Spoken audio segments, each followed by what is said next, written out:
Coming up in this episode of In Clear Focus. AI has created both opportunities and challenges for everyone, including us. One of the biggest is, how do you make decisions about something you've never used around market landscapes that don't yet exist? Foom comes at it like a game where the shape and the intensity of that future depends on the decisions that you're making and the other stakeholders involved are making at the same time. You're listening to In Clear Focus, fresh perspectives on marketing and advertising produced weekly by Big Eye, a strategy-led full-service creative agency growing brands for clients globally. Hello, I'm your host, Adrian Tennant, Chief Strategy Officer. Thank you for joining us. Organizations turn to strategic foresight to navigate the future in an increasingly uncertain geopolitical landscape. This is especially true with artificial intelligence, where leaders must make decisions today about technology with unclear long-term impacts. Traditional scenario planning creates static future projections, but our guests today are pioneering a new approach. Scott Smith and Susan Cox-Smith are the co-founders of Changist, a strategic foresight consultancy. Scott has over 25 years of experience advising organizations including UNICEF, Comcast, and JP Morgan Chase, while Susan, named one of Forbes' leading female futurists, brings her expertise in research, writing, and educational design.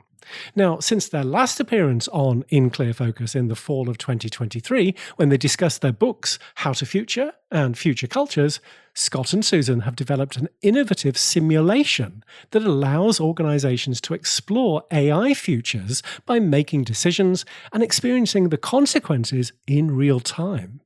To discuss simulating AI futures, I'm delighted that Scott and Susan are joining us today from Barcelona, Spain. Welcome back to In Clear Focus. It's great to be here. Thanks for having us back. Scott, I mentioned in the intro that you are returning guests, but for listeners who may not be familiar with Changist, could you briefly explain what the firm does and your approach to futuring? Fundamentally, we help organizations make sense of what's next. That takes a lot of forms, and for a lot of types of organizations, companies, governments, cultural organizations, and increasingly the public. So we are big believers in active approaches to futuring. That's why we put the ing at the end of it, futuring. So we think of these as grounded explorations of possible futures through application, through actually doing and not just thinking.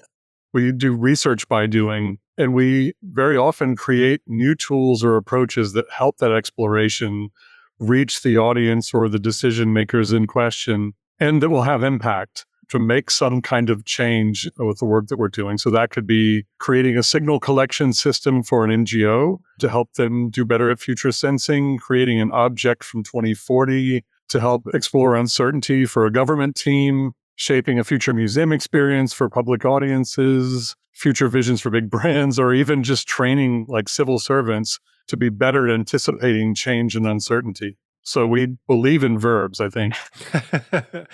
Susan, as someone with a background in design who was, as you put it, lured away into futures work, how would you describe the complementary skills you and Scott bring to Changist? I would say that as a designer, I was tasked with solving problems for my clients. That is, what is the best way to present content in a way that will resonate with the audience, that will engage with it? Is that a photograph, a block of text in a pleasing grid, some inventive packaging and animation, or short film? And Scott and I are able to use these content frames in our futures work as well, but with a different purpose. We design scenarios and speculative objects to present possible futures that resonate with the audience and prompt them to engage in a meaningful way. Scott has an amazing facility for pushing the range of possibility that really improves our client work. And my design and writing skills help make these possibilities feel provocative, yet safe and familiar enough to push back at or interrogate their meaning. I often go back to Raymond Loewy's concept of Maya, most advanced yet accessible. Is a great guideline for doing futures work. Well, Scott, a lot has happened since our last conversation, particularly in artificial intelligence. How has the rapid development of AI over the past 18 months or so influenced your work at Changeist? I think, like everybody else, we've been compelled to explore it, but we've really tried to kind of explore it from the inside. As I said, we're big believers in verbs. We go at the thing we're working with.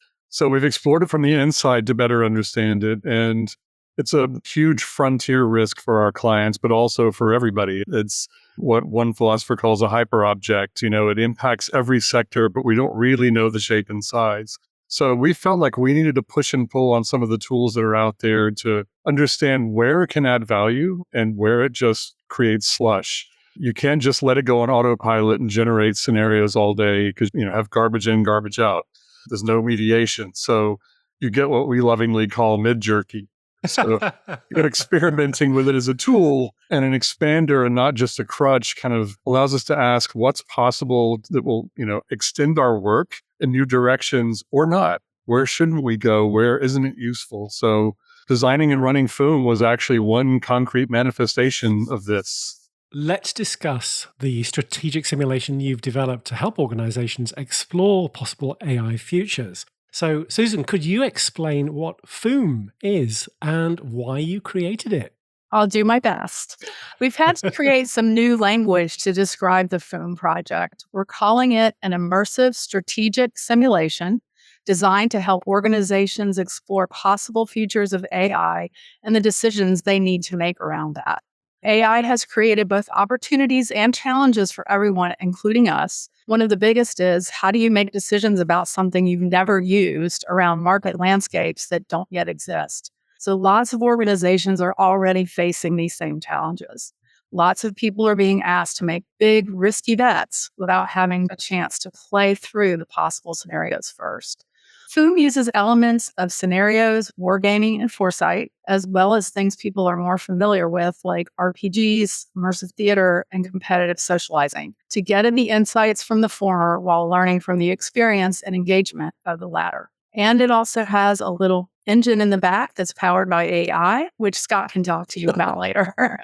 Okay, well, that seems like a perfect time to ask. So, Scott, how does Foom differ from traditional scenario planning exercises? What makes it unique? So for people who aren't familiar with scenario planning, traditional scenario planning brings a group of experts together. It catalogs their knowledge and assumptions, identifies some big uncertainties, and uses those uncertainties to generate, let's say, 4 possible exclusive futures. Some people may have seen the 2x2 matrices that you get from McKinsey or other big consultants. And those are sort of either or worlds. They either exist or they don't. And so they're based on a set of conditions, that say the world is likely to evolve down this pathway or that pathway, generalizing, but that's the essence. So they sketch out these big macro futures that are dependent on a few key assumptions being true. So you can think about it as a process that creates 4 stories. It locks them in a nice document. You get your invoice from the consultant at the end. You can assess your strategy, and then they probably end up on a shelf somewhere. Foom comes at it more like a game or a film or a play where you're all in a common future that's unfolding in front of you, and the shape and the intensity of that future depends on the decisions that you're making and the other stakeholders involved are making at the same time, multiple teams. To steal a phrase from Donald McKenzie, it's an engine, not a camera. It's running, not making a snapshot. So Foom kind of gives participants challenges and evolves the situations that we've designed around them each time through their decision making. So it allows you to kind of walk around in the future you generate, to deal with it, to make decisions based on it, to forge coalitions that may be able to help you make progress or constrain things, and really to reckon with the consequences of those choices. So the phrase that always comes to mind for me is, you push the world and the world pushes back in Foom. In Foom, participants are divided into different stakeholder teams. I'm curious, why this particular structure, and what have you observed about how people inhabit these roles? For this particular iteration of Foom, focused on AGI, we divide the participants into 5 teams: users, which represent the public, business, developers, policymakers, and activists. It's always been our practice that we try to mix up teams as much as possible and put people in stakeholder positions that are not their usual place. So if we have devs or C-suite executives in the room, they might be assigned to play a user or an activist. We'll put someone who knows nothing about AI on as a policymaker or even as a developer. It forces people to see the world from a different point of view. I love that.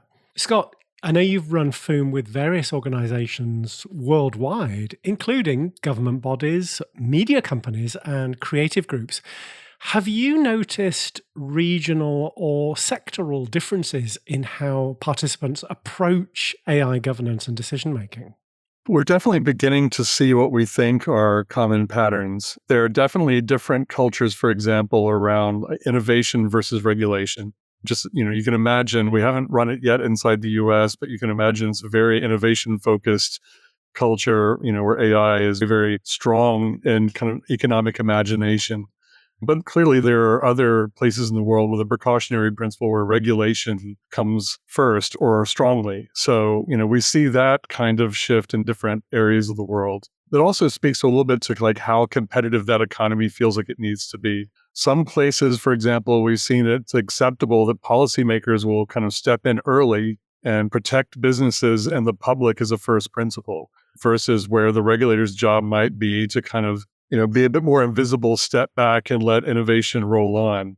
And they don't always flag that at the beginning. We have to kind of watch it emerge over time through their actions. So there's that. One consistent element seems to be that no matter where we are, the public, consumers, users are overlooked, which I think is true in the world in general. People tend to make deals and make announcements without speaking for the customer, but not really taking into consideration their strong needs. So here, you'll see the user group reach out to policymakers or activists or both as a shield. These teams have weightings that reflect their power in the real world, we think.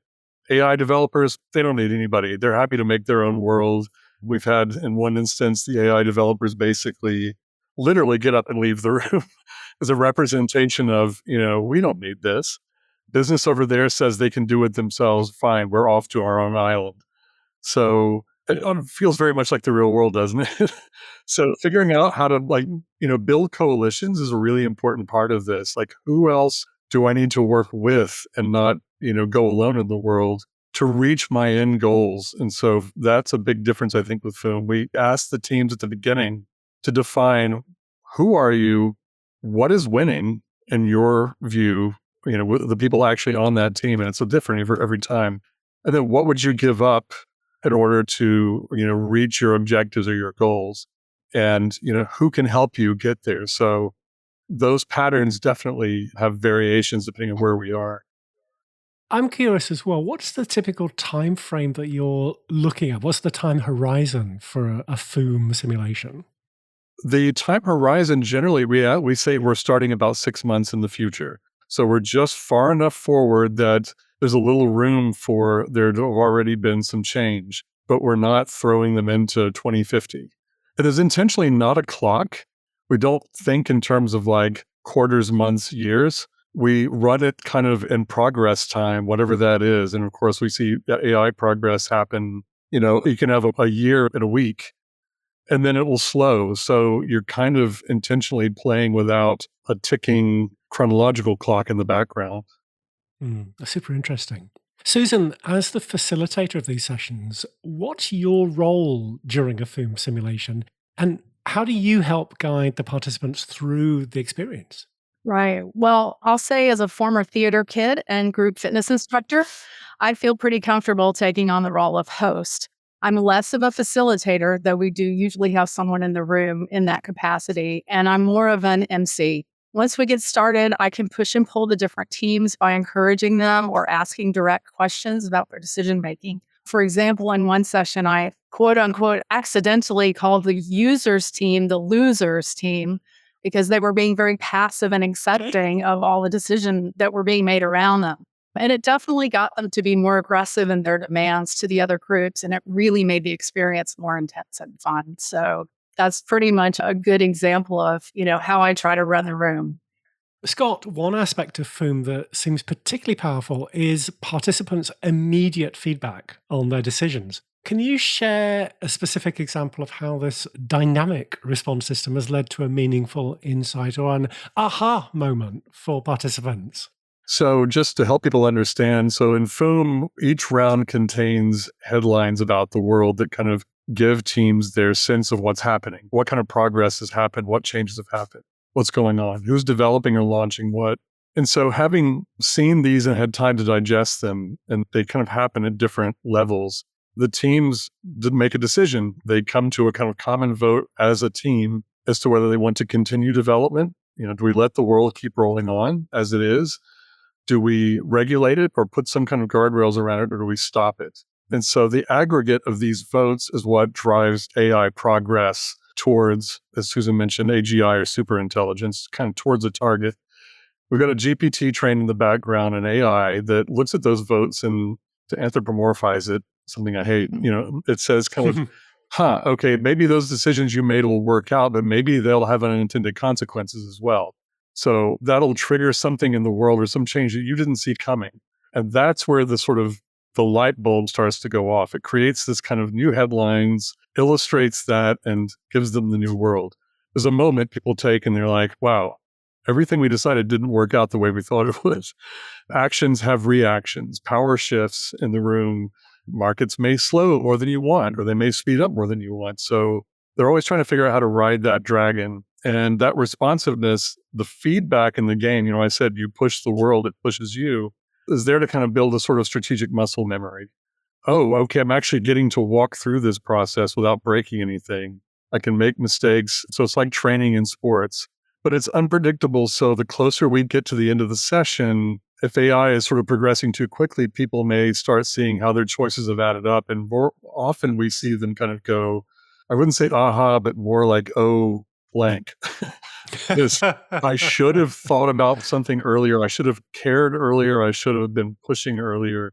So there's definitely a common factor there of like teams may try to get as close to, the sort of super intelligence losing control as they can, but still maintain the power of AI, but pull back from the edge. It's pretty hard when you're driving a vehicle with 5 other teams to figure out where the brakes are or where the gas is. And so that's a big aha.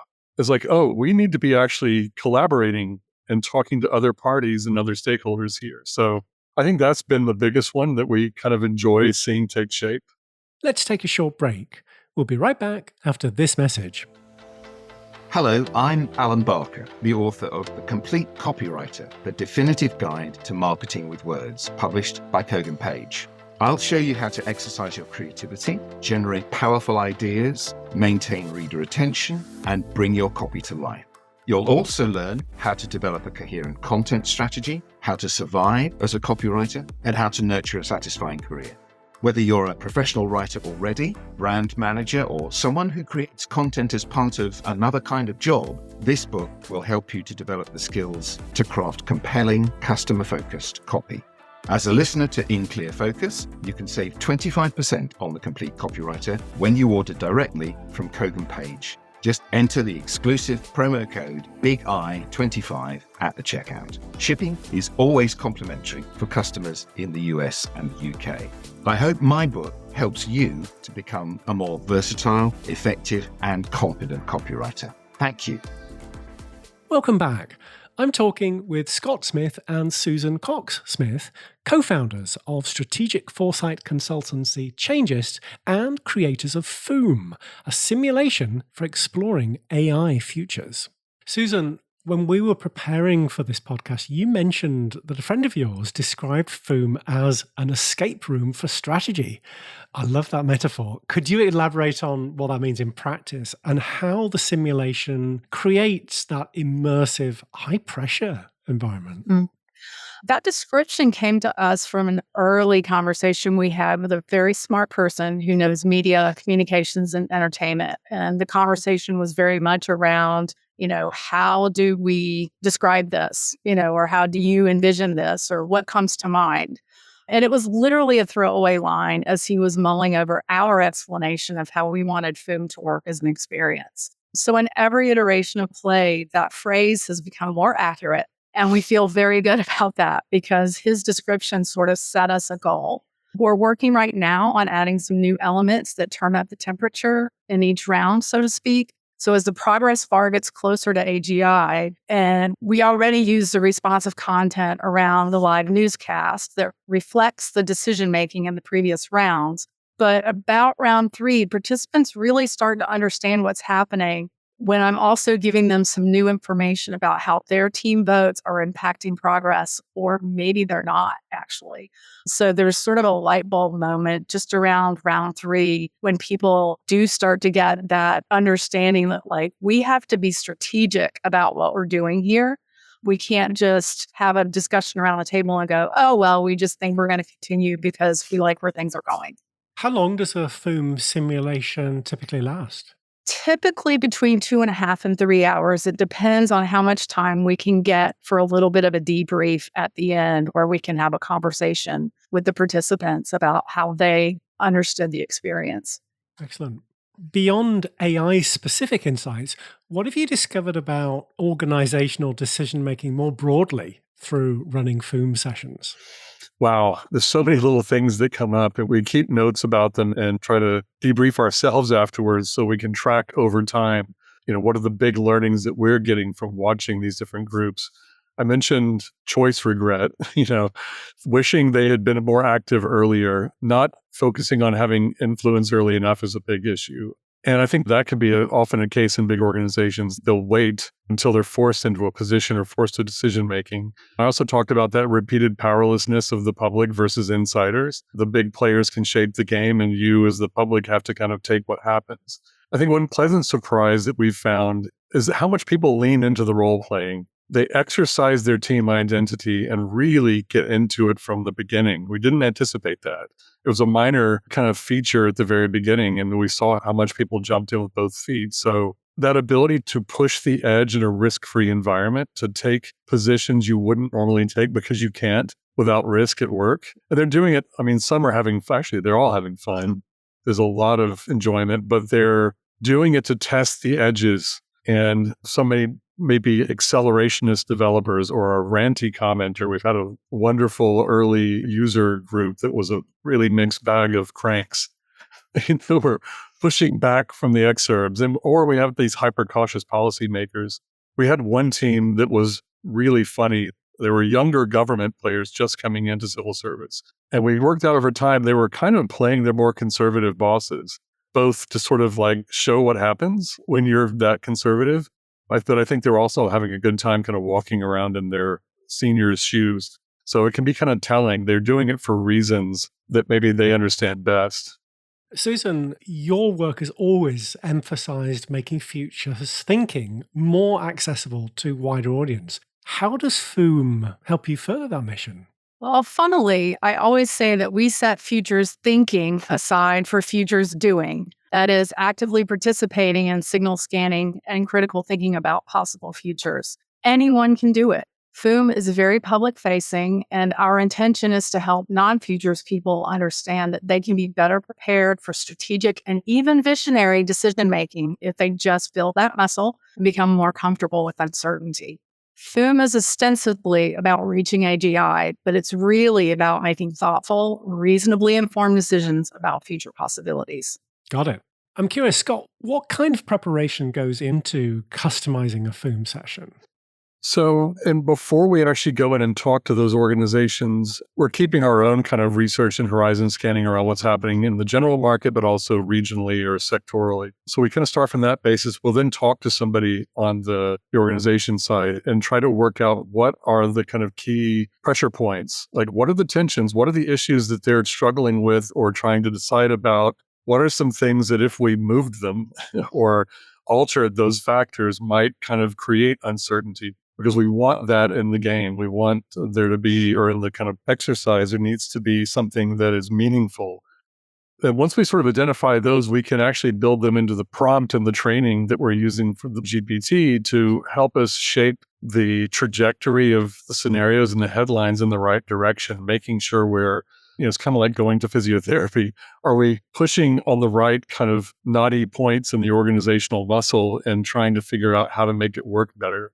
So I'd say, that outside knowledge plus the inside sense of what's critical comes together. And then we're able to use that so that no two games are the same. No two sessions have the same content, worlds, dynamics, etc. Do you have any plans to extend Foom beyond simulating AGI futures? It was always meant to be something of a kind of simulation engine that we could put other frontier risks on top of. To take AI out, for example, and one big issue that I've been looking at for a number of years now is climate engineering, something very few people understand, but could be a huge risk if it's actually seeding clouds, trying to change the weather, trying to actually intervene to deal with global warming. One of our very first test runs of this involved that topic, and it was fascinating because you can't call in a consultant to fix the climate. You have to make some really big political decisions that can affect the country next door, for example. So things like epidemic and pandemic management, timely. Dealing with rogue political actors, very timely. So there are other applications for this, we think, just beyond looking at AGI and AI. What's next for Foom and Changist? So we try to keep this balance between strategic value and experience. It can't lean too far into just the kind of tabletop war game, but it also can't go too far into the theater. So the two feed each other if they're done right. So the engine underneath is getting a bit more sensitive. We learn every session, we tune, we find new points to intervene and inject uncertainty in the places that it's most helpful. We're practically speaking added a consultative follow-on so that when someone comes out of a session and we have these really interesting insights in the debrief, we can say, great, now how do we use that? That was always the intention. We wanted to get the experience right first, but how do I apply that to my organization? We already create a pretty sizable report that just comes out of the behavior in the game itself or in the experience itself. But we're also investing in setting the mood. We definitely feel like that has an impact. It's sort of a magic circle. People walk into that space, the lighting is different, the soundscape is different, how the world literally responds in terms of sensory, interaction has a difference. So the 7 channels of news, we have a fantastic live newscaster that works with us. So there's a lot going in here. It's not just your boss's board meeting. It's an experience with a difference. Susan, for organizations or individuals interested in experiencing Foom or working with Changist, what's the best way to connect with you? The easiest way to learn more about Foom is to go to our website, and that is foom.live, FOOM.LIVE. And then just general contact would be at our Changist website. We're also on Blue Sky, Instagram, and LinkedIn. Scott and Susan, as always, fascinating conversation. And thank you so much for being our guests again this week on In Clear Focus. We've loved it. Thank you. Thank you.